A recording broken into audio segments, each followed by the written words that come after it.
Uy, teka lang, tong video na to, kuha yan ng RTVM. Oo, Na okay. i-zoom in lang niyang nag-post na yan. Pero original video from RTVM. Kasi baka okay. sabihin kung kanino galing na source. Ano ba yung RTVM? RTVM yan. Can I just say na, joke lang to ha, kasalanan ni waiter, hindi niya agad naabutan.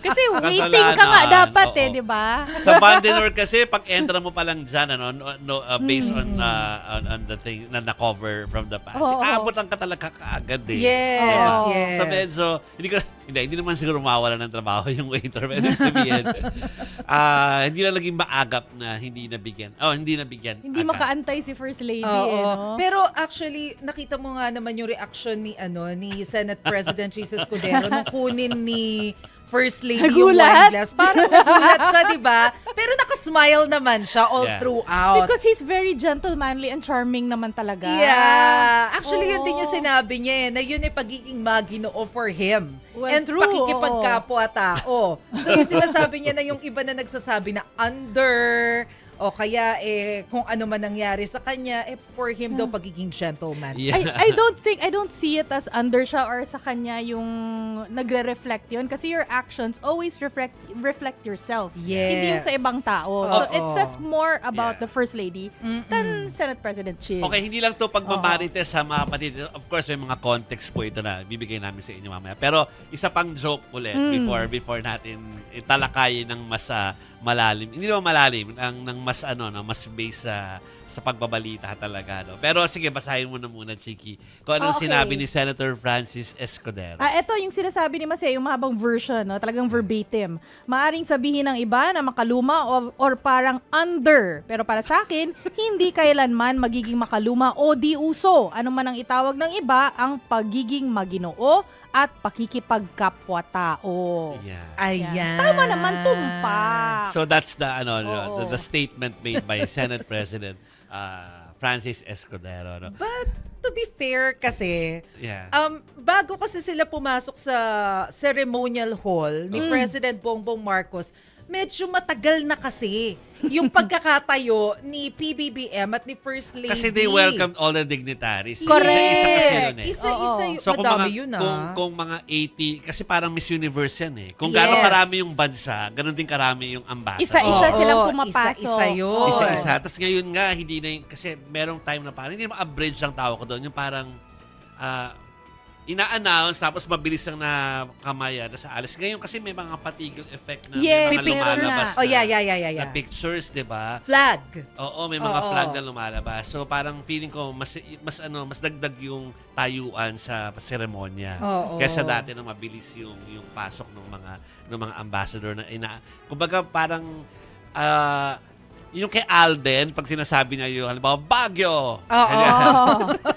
Diyan po sa pag dumarating yung mga ambassador, meron talagang nagsasabi ng mga sinasabi nila kung anong bansa. Yes, Oo nga. ini-introduce actually. Yes. Pero I wonder why hindi napigilan ni First Lady na talagang kunin yung... Kasi, aminin na natin lahat, parang pagdating sa isang formal gathering or event, mga kapatid, parang bastos yun, walang modo, ganun yung, yung tingin mo agad doon. Kasi merong mga certain expectations. Kapag pag nag-a-attend tayo ng formal event, and you're no less than the First Lady. So, kung ano yung magiging reputation mo, o isuscrutinize yung mga ginagawa mo, baka magre-reflect yun sa asawa mo. Hindi, at saka ambassadors yung mga members eh. So talagang kitang-kita ng international community. Ma-affect. Pero parang to be fair, iniisip ko nga ganun ba sila ka-close ni Senator Cheese? Kasi syempre, nagkakaroon sila ng pagmimingle-mingle for her to do that to a Senate President, third highest official.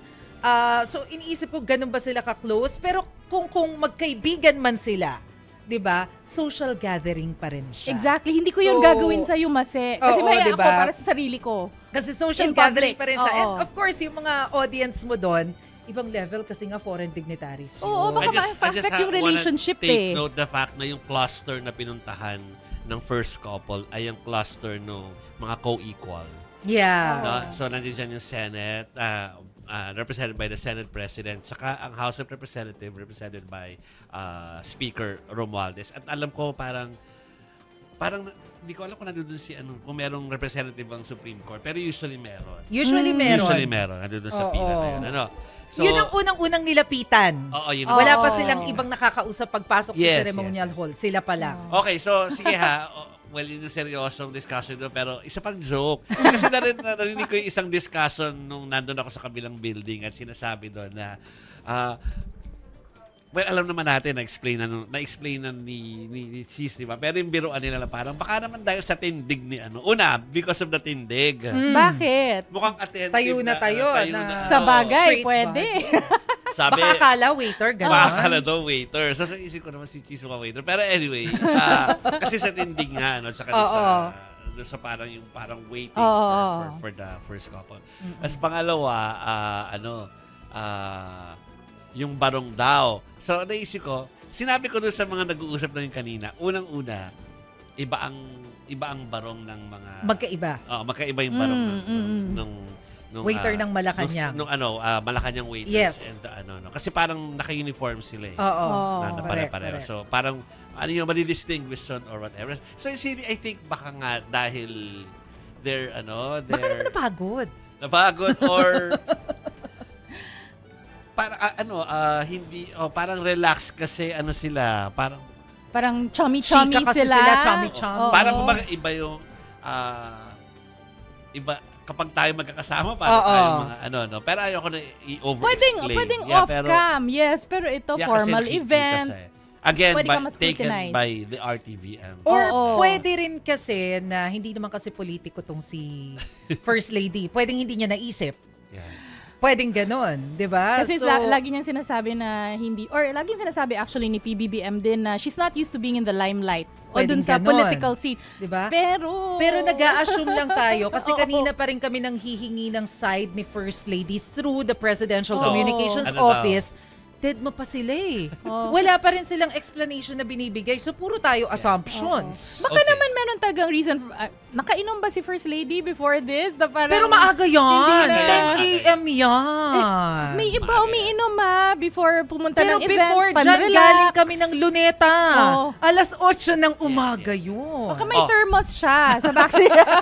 So at least we gave binigay natin kung ano yung reaction I think kailangan talaga mag-react si Senate President Cheese Escudero kasi it comes after pinaka-recent yung takeover baka sabihin kasi na Yung Senate ganun baka presidency. chummy kaya tuloy naging parang nabasbasan ba kaya ganun maraming ganun insinuation so kailangan talagang i-explain kung ba't ganun yung naging kilos so that's very understandable so we're just waiting for kung ano man yung sagot doon sa mga hinihingi nila bilang MPC doon sa side naman nung kabila. Yes. Diba?